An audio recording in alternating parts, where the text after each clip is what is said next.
Assalamualaikum warahmatullahi wabarakatuh.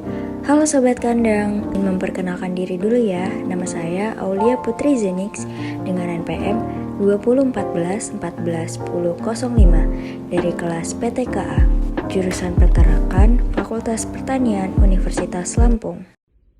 Di sini saya akan menjelaskan tentang sitologi, sistem vaskuler, dan sistem saraf ambing. Apa sih sitologi?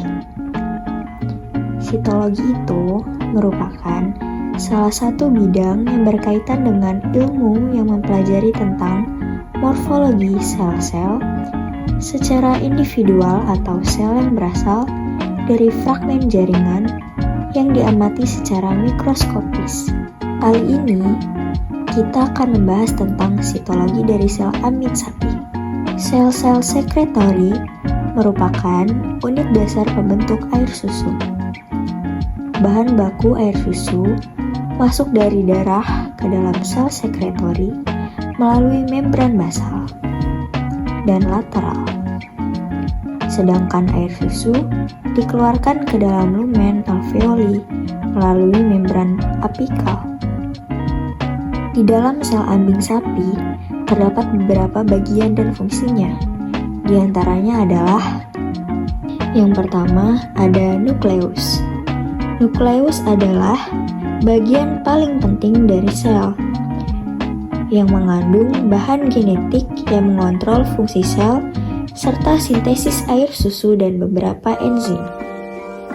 Yang kedua ada retikulum endoplasma.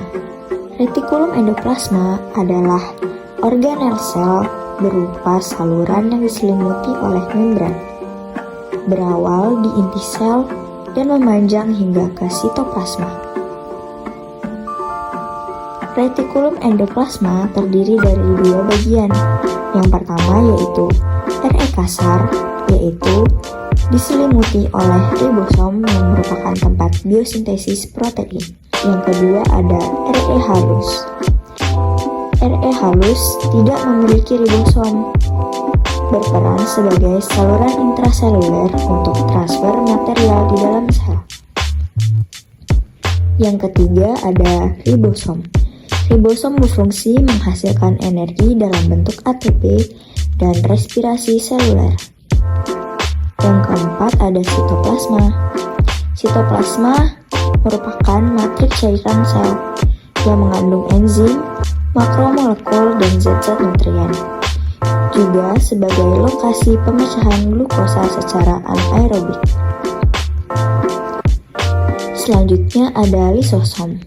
Lisosom mengandung enzim-enzim degradatif yang bila dilepaskan akan mencerna sel-sel sekretori itu sendiri. Enzim-enzim ini dilepaskan selama masa involusi, yaitu penyusutan kelenjar susu saat masa kering atau mengalami mastitis. Selanjutnya adalah aparatus Golgi. Aparatus Golgi merupakan lokasi pengepakan protein, yaitu tempat penambahan kalsium dan fosfor ke kasein, pembentukan micelles kasein, serta lokasi biosintesis laktosa. Selanjutnya ada mitokondria. Mitokondria berfungsi menghasilkan energi dalam bentuk ATP dan respirasi seluler. Selanjutnya ada membran.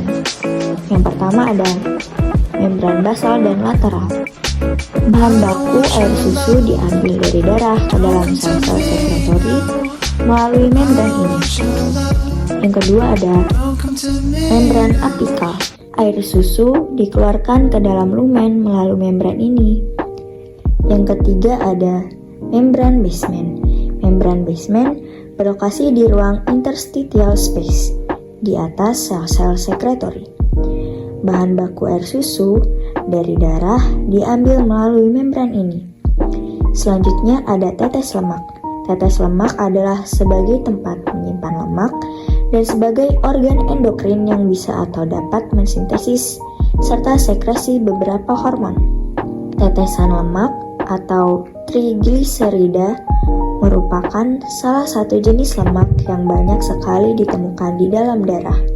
Selanjutnya ada lumen alveoli. Lumen alveoli berfungsi memindahkan makanan dari darah dan mengubah menjadi susu, serta mengeluarkan susu ini ke dalam tiap alveolus. Selanjutnya ada myoepitel.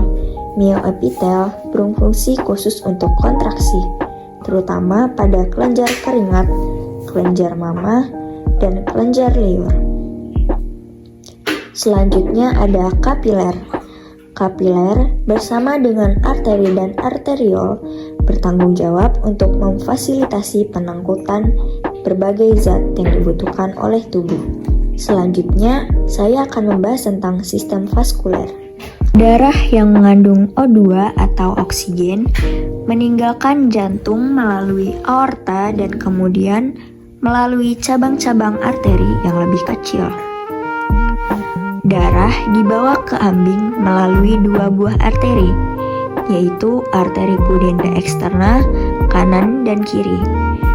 Kedua arteri ini menembus dinding perut melalui kanalis inguinalis, masing-masing kanan dan kiri, masuk ke dalam ambing.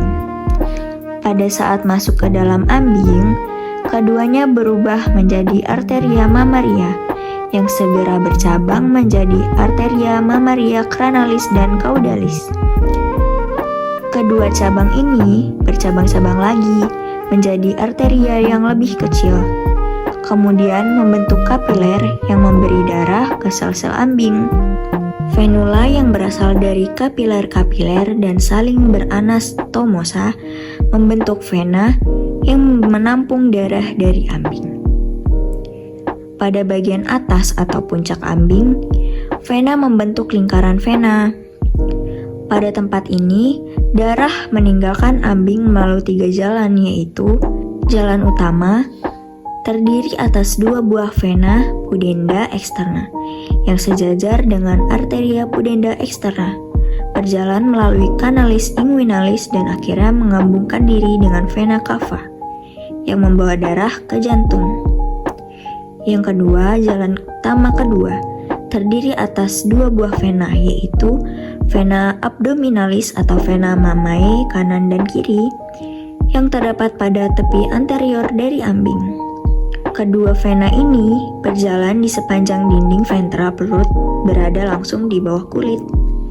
Vena ini masuk ke dalam cavum thoracis pada sumber susu dan akhirnya menggabungkan diri dengan vena cava anterior ke dalam jantung. Selanjutnya, jalan ketiga yaitu vena perinealis. Walaupun kecil, merupakan jalan masuk ke dalam tubuh dari ambing melalui pelvis. Selanjutnya, saya akan membahas sistem saraf.